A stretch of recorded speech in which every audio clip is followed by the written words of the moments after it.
أعوذ بالله من الشيطان الرجيم بسم الله الرحمن الرحيم وقل اعملوا فسيرى الله عملكم ورسوله والمؤمنون وستردون إلى عالم الغيب والشهادة فينبئكم بما كنتم تعملون۔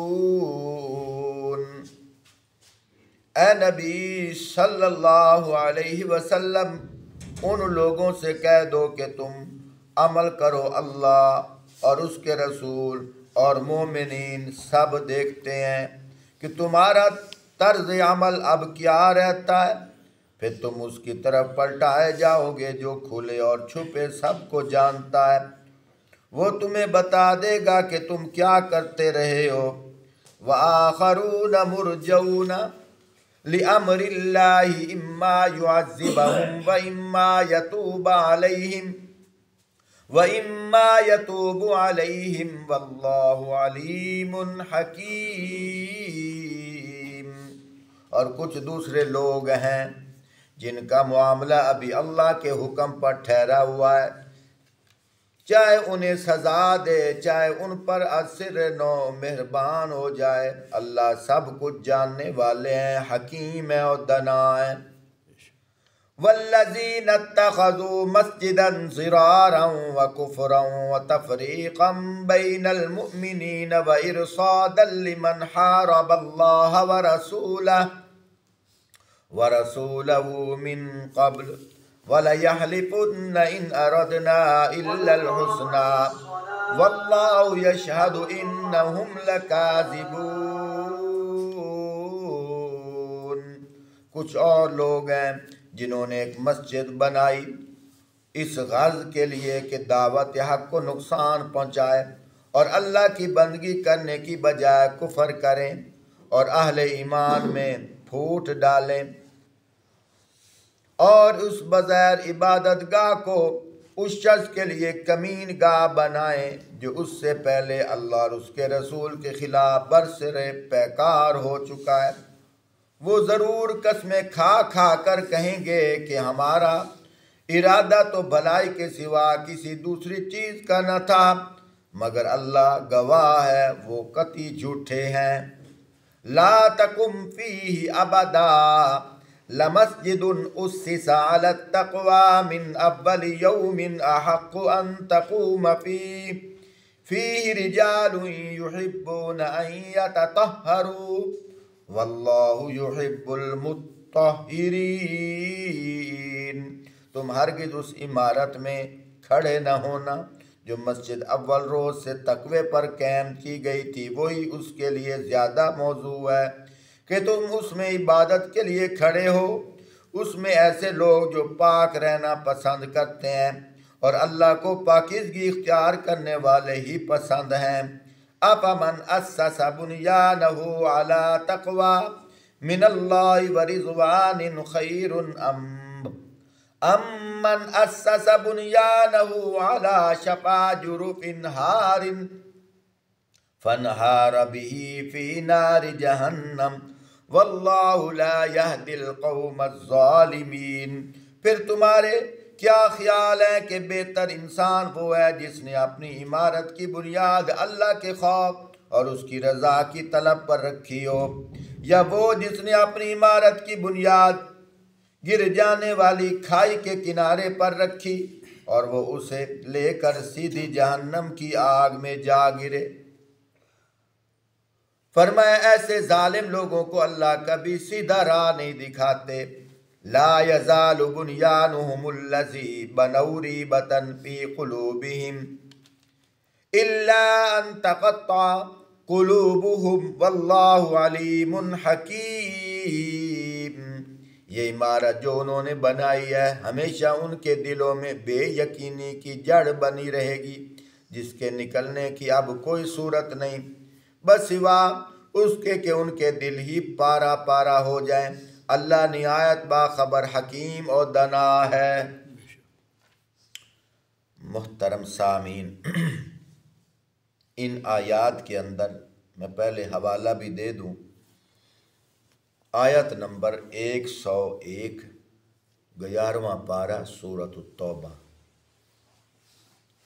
ان آیات کے اندر جو پہلی آیات ہیں اس میں اللہ پاک وہ ذکر فرما رہے ہیں غزوہ تبوک کے موقع پر جو منافقین تھے انہوں نے تو جھوٹ بولا، یعنی گئے نہیں، جان بوجھ کر نہیں گئے، لیکن بعد میں آپ صلی اللہ علیہ وآلہ وسلم نے ان سے پوچھا کہ تم جنگ میں کیوں نہیں آئے؟ انہوں نے بہانے بنائے، کسی نے کہا میں بیمار تھا، کسی نے کوئی بہانہ، کسی نے کوئی بہانہ، لیکن دلوں کے راز تو اللہ جانتے ہیں۔ اور کچھ ایسے بھی لوگ تھے جو مخلص صحابہ تھے، ان میں 2 طرح کے لوگ ہیں، ویسے تو 10 آدمی تھے۔ وہ جو 10 آدمی تھے وہ سچے سچے مسلمان تھے۔ ان میں 7 آدمی ایسے تھے جنہوں نے اپنے آپ کو بطور سزا کے کہ ہم کیوں نہیں جنگ میں گئے، انہوں نے اپنے آپ کو مسجد نبوی کے ستونوں کے ساتھ باندھ دیا کہ جب تک اللہ پاک کی طرف سے ہماری بخشش کا اعلان نہیں آئے گا اس وقت تک ہم یہیں بندھے رہیں گے۔ بس نماز کے لیے اپنے آپ کو چھڑوا لینا، نماز پڑھنے کے بعد قضاء حاجت کے لیے چلے جانا، اس کے علاوہ اپنے آپ کو انہوں نے وہاں باندھ دیا۔ اللہ کی قدرت، اللہ پاک کی طرف سے ان کے لیے معافی کا اعلان آیا۔ ان 7 کو تو اللہ پاک نے معاف فرما دی۔ ان 7 میں ایک ایسے شخص بھی تھے، غالباً ان کا نام ہے حضرت ابو لبابہ رضی اللہ تعالی۔ جب آپ صلی اللہ علیہ وآلہ وسلم نے فرمایا کہ جاؤ جا کر ان کو چھوڑ دو، تو وہ جو صحابی تھے انہوں نے کہا کہ میں تو اس وقت تک مجھے یہاں سے نہ چھوڑو جب تک آپ صلی اللہ علیہ وسلم خود مجھے آ کر نہ چھوڑیں۔ ساری رات اپنے آپ کو اسی حال میں رکھا، صبح آپ صلی اللہ علیہ وآلہ وسلم نے اپنے دست مبارک سے خود ان کو چھوڑا۔ لیکن انہوں نے غلط بیانی نہیں کی، بہانے نہیں بنائے، سچ کہہ دیا بس آج کل کرتے ہوئے ہم نہیں جا سکتے۔ ان میں 3 ایسے صحابی تھے، انہوں نے اپنے آپ کو وہاں باندھا تو نہیں ہے لیکن اللہ پاک سے معافی مانگتے رہے۔ آپ صلی اللہ علیہ وآلہ وسلم نے ان سے پوچھا کہ آپ کیوں نہیں آئے؟ وہ 3 صحابہ کون کون سے ہیں؟ ایک صحابی کا نام ہے حضرت کعب بن مالک رضی اللہ تعالیٰ عنہ، اور دوسرے حضرت ہلال بن امیہ رضی اللہ تعالیٰ عنہ، تیسرے حضرت مرارہ بن ربیع رضی اللہ تعالیٰ عنہ۔ یہ 3 صحابہ۔ ان سے پوچھا، انہوں نے بھی کہا یا رسول اللہ صلی اللہ علیہ وآلہ وسلم ہم نے غلط بیانی نہیں کرنی، سچ بول رہے ہیں، بس جانا تھا، آج کل کرتے کرتے رہ گئے۔ اللہ پاک کی طرف سے حکم ہوا ان سے بولنا بھی چھوڑ دو۔ پورے 40 روز نہ آپ صلی اللہ علیہ وآلہ وسلم نے ان سے گفتگو کی نہ صحابہ نے۔ 40 روز کے بعد پھر حکم آیا کہ اپنی بیویوں سے بھی علیحدہ ہو جاؤ۔ انہوں نے کہلا بھیجا کہ طلاق دے دی جائے، فرمایا طلاق نہیں دینی، بس علیحدہ ہو جاؤ، ان سے بھی بات چیت نہیں کرنی۔ جو حضرت ہلال بن امیہ رضی اللہ تعالیٰ عنہ اور دوسرے حضرت مرارہ بن ربی، انہوں نے تو ان کے گھر والوں نے آ کر اجازت مانگ لی، یا رسول اللہ صلی اللہ علیہ وآلہ وسلم وہ تو بوڑھے ہیں، اگر اجازت ہو تو کھانا وغیرہ پیش کرنے کے لیے ہم چلی جائیں۔ فرمایا جا سکتے ہو، لیکن میاں بیوی کے جو حقوق دوسرے ہیں وہ ادا نہیں کرنے۔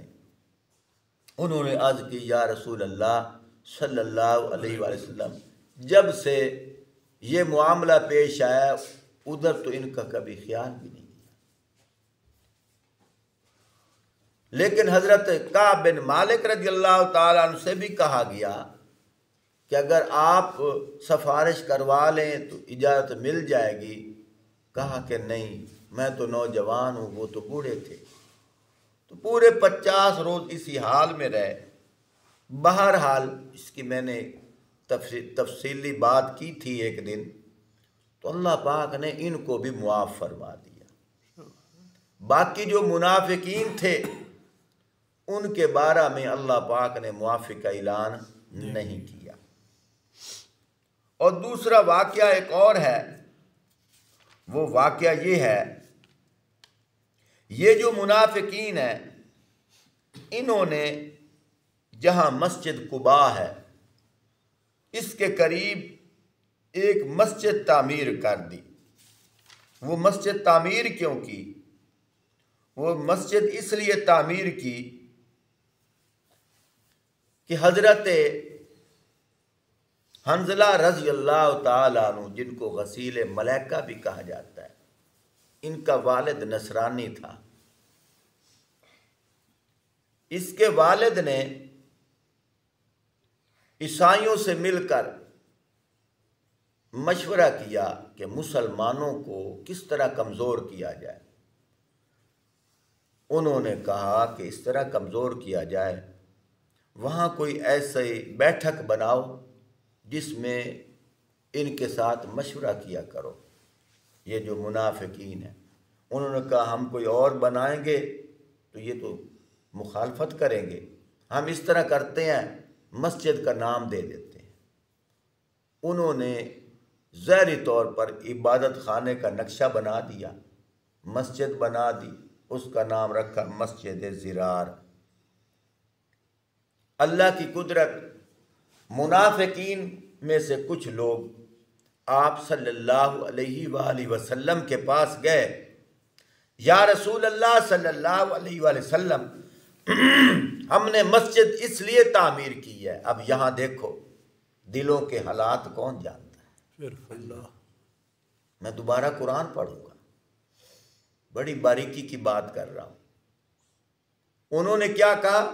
یا رسول اللہ صلی اللہ علیہ وآلہ وسلم، ہم نے مسجد اس لیے بنائی ہے کہ جو بیمار بوڑھے لوگ ہیں جو اتنا دور چل کے نہیں آ سکتے، وہ وہاں نماز پڑھ لیا کریں گے، تو آپ اس مسجد کا افتتاح کر دیں۔ اگر آپ صلی اللہ علیہ وآلہ وسلم کو پتہ ہوتا تو آپ صلی اللہ علیہ وسلم کبھی وعدہ نہ فرماتے۔ یہ قرآن میں ہے، یا خود اندازہ لگاؤ دلوں کے بھید کون جانتا ہے۔ آپ صلی اللہ علیہ وآلہ وسلم نے وعدہ فرما دیا، یہ ہر کسی کو بتایا کرو، وعدہ فرما دیا کہ اب میں جنگ کے لیے جا رہا ہوں، واپسی پہ میں وہاں آؤں گا۔ اب وعدہ فرما دیا، جب وعدہ فرمایا ابھی جنگ میں تھے، وہاں وحی کے ذریعے بتا دیا گیا میرے محبوب آپ اس مسجد میں نہ جانا بلکہ اس کو گرا دو، وہاں نہ جانا بلکہ اس کو کیا کرو؟ گرا دو۔ وہ اسلام کی خاطر نہیں بنی، وہ تمہاری مخالفت کے لیے بنی ہے اور لوگوں کے ایمان کمزور کرنے کے لیے بنی ہے، وہاں نہ جانا۔ پھر آپ صلی اللہ علیہ وآلہ وسلم نے حضرت وحشی رضی اللہ تعالیٰ عنہ، جنہوں نے حضرت حمزہ رضی اللہ تعالیٰ عنہ کو شہید کیا تھا، یہ بعد میں مسلمان ہو گئے تھے، ان کو بھیجا، جاؤ جا کر اس مسجد کو گرا دو۔ انہوں نے مسجد کو گرایا بھی اور آگ بھی لگائی۔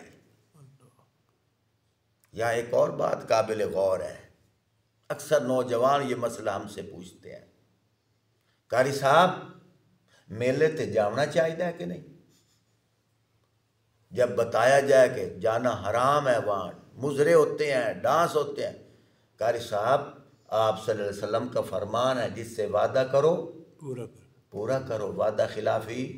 چلو میں ایک دفعہ وعدہ پورا کر لیتا ہوں۔ یہ بات ان کے لیے میسج ہے کہ حضور نے بھی تو ان سے وعدہ کیا، اور سبحان اللہ، سمجھ آ رہی نہیں آ رہی؟ حضور نے بھی تو ان سے وعدہ کیا تھا کہ میں آؤں گا، کہاں؟ تمہاری مسجد میں۔ ہاں جی، یہاں 3 باتیں مل رہی ہیں قرآن سے، میں پھر پڑھوں گا۔ پہلی بات کہ دلوں کے راز غیب کا علم اللہ جانتا ہے۔ اگر آپ صلی اللہ علیہ وسلم کو پتہ ہوتا تو کبھی وعدہ نہ کرتے۔ ایک بات۔ دوسری بات، مختار کل اللہ ہے۔ اگر حضور کو اختیار ہوتا، حضور کہہ دیتے کہ اب تو میں نے وعدہ کر لیا ہے، اب میں جاؤں گا۔ تیسری بات، یہاں ایک اور سوال پیدا ہوتا ہے، اگر غلط فہمی میں بھولے سے یا جان بوجھ کر کسی غلط کام کے لیے وعدہ کیا ہو، اس وعدے کو توڑنا افضل جہاد ہے۔ سمجھ آ گئی؟ بھولے سے یا جان بوجھ کر کسی غلط پروگرام کے لیے وعدہ کیا ہو، وعدہ توڑنا گناہ نہیں ہے، حضور نے توڑا ہے۔ حضور نے ایک اور بات بتا دوں، اگر کسی بھولے سے یا جان بوجھ کر کسی وہ کام جو اللہ کو منظور نہ ہو قسم بھی کھا لی گئی ہو، اس قسم کو توڑنا بھی ضروری ہے۔ اس قسم کو آپ صلی اللہ علیہ وسلم نے فرمایا تھا کہ اللہ کی قسم آج کے بعد میرے اوپر شہد حرام ہے، قسم اٹھائی تھی۔ اللہ نے قرآن میں فرمایا یا ایھا النبی لم تحرم ما احل اللہ لک، اے نبی آپ نے اس کو کیوں حرام کیا ہے جس نے اللہ نے جس کو آپ پر حلال کیا ہے۔ آپ قسم توڑیے۔ آپ صلی اللہ علیہ وسلم نے اب قسم بھی توڑی ہے۔ نوجوانوں، اس لیے فرمایا ھدی للناس، قرآن ہدایت کا راستہ دکھاتا ہے۔ یہ 4 باتیں قابل غور ہیں۔ ایک بات میں پھر قرآن پڑھوں گا، ایک وہ بات کہ غیب کا علم صرف اللہ کے پاس، اگر حضور کو پتہ ہوتا حضور کبھی وعدہ نہ کرتے۔ یاد کرو بات، اگر حضور کو پتہ ہوتا حضور کبھی وعدہ نہ کرتے۔ اور دوسری بات یہ ہے کہ مختار کل اللہ ہے۔ اگر میرے نبی کو اختیار ہوتا، میرے نبی کہہ دیتا اللہ اب تو میں نے اب یہ تو میں جاؤں گا، لیکن حضور نے وعدہ کیا، اللہ نے فرمایا وعدہ توڑ دو۔ تیسری بات، اگر جان بوجھ کر یا بھولے سے کسی غلط کام کے لیے وعدہ بھی کیا ہو تو وہاں وعدہ توڑنا ضروری ہے، وعدہ توڑنا وہاں گناہ نہیں ہے۔ چوتھی بات، اگر قسم بھی کھا لی گئی ہو کسی غلط کام کے لیے، وہ کام جو اللہ کو پسند نہ ہو تو قسم توڑنا ضروری ہے، گناہ نہیں ہے۔ وہ الگ بات ہے کفارہ ادا کر دیا جائے کیونکہ قسم جو کھائی ہے، لیکن قسم پہ برقرار رہنا نہیں چاہیے۔ سمجھ آ رہی ہے کہ نہیں آ رہی؟ اب دوسری طرف آ جاؤ۔ ایک آدمی کہتا ہے جی کہ ہم نے فلاں کے ساتھ لڑنا ہے، آپ نے میرے ساتھ آنا ہے، یہ مسلمان ہے تو پکا وعدہ کر۔ میں یار مسلمان ہاں، پکا وعدہ کر لیا۔ اب دوسرے دن پتہ چلا یہ جو لڑنے جا رہے ہیں یہ اس کے ساتھ زیادتی کرنے جا رہے ہیں، اس بیچارے کا قصور نہیں ہے، اس کا قصور نہیں ہے۔ اب یہ نہ کہے کہ میں اس کے ساتھ وعدہ کر بیٹھا ہوں، میں اس کے ساتھ وعدہ کر بیٹھا ہوں۔ حضور نے فرمایا آیت المنافق ثلاث، منافق کی 3 علامتیں ہیں، اذا حدث کذب، جب بات کرتا ہے جھوٹ بولتا ہے، وَإِذَا وَعَدَ أَخْلَفَ، جب وعدہ کرتا ہے وعدہ خلافی کرتا ہے، وَإِذَا اؤْتُمِنَ خَانَ، جب اس کے پاس امانت رکھی جائے خیانت کرتا ہے۔ اب تو بھائی میں وعدہ کر بیٹھا ہوں، میں منافق ہو جاؤں؟ نہیں اب میں جاؤں گا۔ فرمایا ٹھہر جا، اگر وہ جائز کام ہوتا تو وعدے کو پورا کرتا، اب ناجائز کام ہے، وہ مظلوم ہے، یہ ظالم ہے، فرمایا اب وعدے کو توڑ، تجھے گناہ نہیں ہوگا۔ بعض لڑکے فلم کا بھی وعدہ کر دیتے ہیں، فلاں جگہ اکٹھے فلم دیکھنے جائیں گے، تو جب دوسرے دن اس کو پتہ چلتا ہے یار یہ تو گناہ ہے، تو پھر کچھ گھبرا جاتے ہیں، یار میں وعدہ کر بیٹھا ہوں منافق ہو جاؤں، فرمایا نہیں، اس وعدے کو توڑنا ثواب ہے، اس وعدے کو توڑنا۔ آپ کہو گے دلیل کہاں؟ یہ قرآن سے۔ دلیل کہاں؟ یہ قرآن سے۔ جب قرآن کہہ رہا ہے میرے محبوب آپ نے تو ان سے وعدہ کیا ہے کہ میں تمہاری مسجد میں آؤں گا، فرمایا وعدہ توڑ دو، وعدہ آپ نے وہاں لا تکم فیہ ابدا، وہاں کھڑے بھی نہیں ہونا۔ لا تکم امر کا صیغہ ہے اور نفی کا ہے، لا نہ کھڑے ہونا، وہاں کھڑے نہ ہونا۔ توجہ کیجئے، اب میں دوبارہ پڑھتا ہوں۔ بہرحال جتنے بھی برائیوں کے کام ہیں، جتنے بھی برائیوں کے کام ہیں، اس میں ایک اور بات بھی کرتا جاؤں، لیکن تفصیلی بات نہیں کروں گا، وقت زیادہ ہو جائے گا۔ اگر والدین کسی غلط کام کے لیے مجبور کریں تو اللہ قرآن میں کہہ رہے ہیں کہ والدین کے آگے اف نہ کرو، لیکن یہاں اف نہیں کرنی، لیکن ادھر جانا بھی نہیں ہے۔ اف نہیں کرنی، ادھر جانا بھی نہیں ہے۔ اف اس لیے نہیں کرنی، اللہ قرآن میں کہہ رہا ہے، اور کہنا اس لیے نہیں ماننا کہ اللہ کا نبی روک رہا ہے۔ لا طاعت لمخلوق فی معصیت الخالق، فرمایا جس کام کے اندر اللہ کی نافرمانی ہو اس کام کے اندر مخلوق کا کہنا ماننا حرام ہے۔ مخلوق میں سے چاہے باپ ہو، مخلوق میں سے چاہے کوئی 2 نمبر پیر ہو، مخلوق میں سے کوئی استاد ہو، مخلوق میں سے ماں باپ ہو، نانا ہو، دادا ہو، ماما ہو، جو بھی ہو، کسی غلط کام کے لیے مجبور کریں، فرمایا اس کام کو ٹھکرانا عبادت ہے۔ اس کام کو حضور خود فرما رہے ہیں، لا طاعت لمخلوق فی معصیت الخالق، جس میں اللہ کی نافرمانی ہو وہ مخلوق کی اطاعت۔